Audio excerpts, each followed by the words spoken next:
According to the Quran, a man has the right to beat his wife. In fact, it instructs men to beat their wives if they fear disobedience or arrogance. What is radical Islam, and how is it different from Islam? Today I fly in author and survivor Yasmin Muhammad to help explain. I'm assuming you knew of his involvement during the marriage. Unfortunately, I didn't. Oh, you did not? Yeah, I was married to him against my will. I was just 19. I did learn through CSIS, Canadian CIA.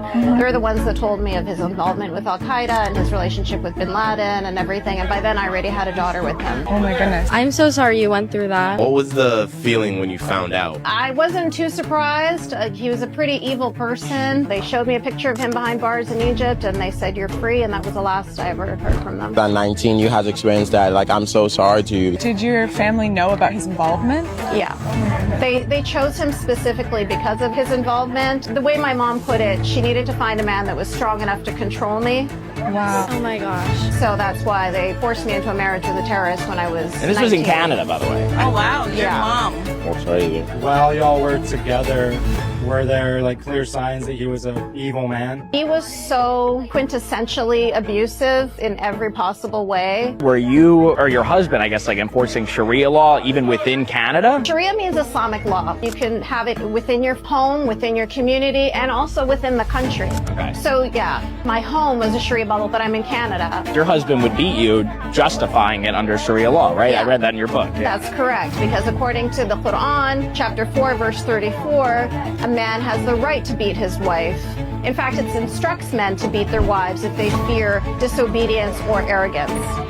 And this was in Canada. This was in Canada, yeah. How did he get out? It was not easy. It took a very long time. I was in the hospital I had a miscarriage. I told him it was going to take me a week to get better and that I needed to go to my mom's house. And I knew it would be easier to get away from my mom's house than it would be to get away from him. When she went to work, I went to a lawyer and I said, I need full custody of my daughter, I need a divorce, and I need a restraining order ASAP. And that's in a secular country. That's in a free country. That's in Canada. So you can just imagine women like me in the similar situation in Afghanistan and Sudan and Somalia and Saudi Arabia, Pakistan. It's way, way, way, way harder. I'm sorry you went through that. I can't even imagine it. How much of the Islamic world is this happening? Well, this is very common. Egypt, Morocco, in the States, all over the place. Yeah, France, Sweden, Germany, Canada, UK.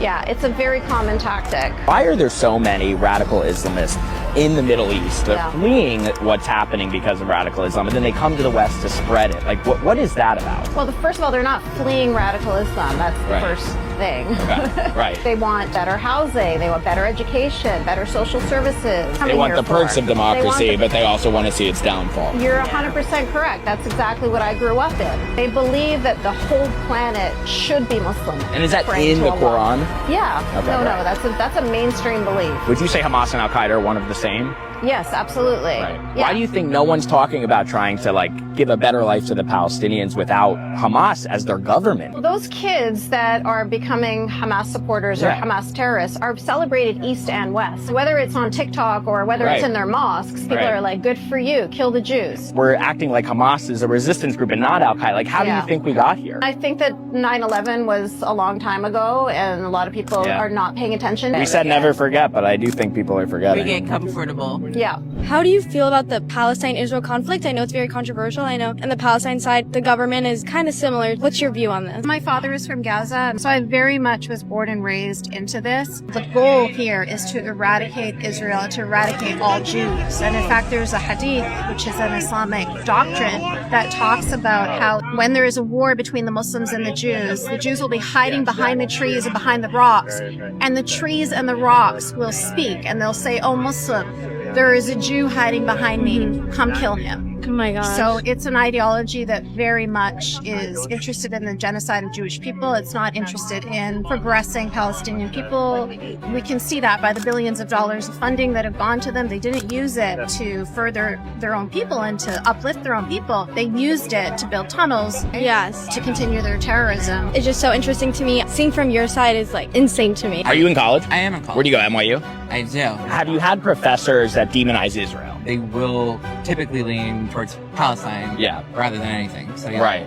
And why do you think they ignored the radical Islam elephant in the room that Hamas, which is pretty much the exact same thing as Al-Qaeda fundamentally, attacked Israel because they say themselves they want to kill Jews worldwide? On education, Using your voice and platform for this is something that's very incredibly brave. What's like the thing that people should get the most out of your circumstance? Like, what could you like tell other young women, other young people who might find themselves in similar situations? For people here in the West in general, I would ask them to be just as generous with their criticism of Islam as they are of any other ideology. When they see misogyny, speak out against it. You see homophobia, speak out Yes. against it. Don't say, well, I can't speak out against it from these folks because that would be bigoted or racist or Islamophobic or whatever. But I can only criticize it when it comes from these folks over here, right?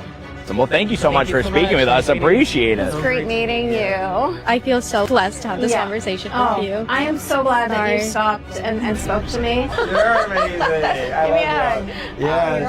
awesome. God bless you. Thank you for Thank being you. here. Thank you. All Thank love. you. Take care.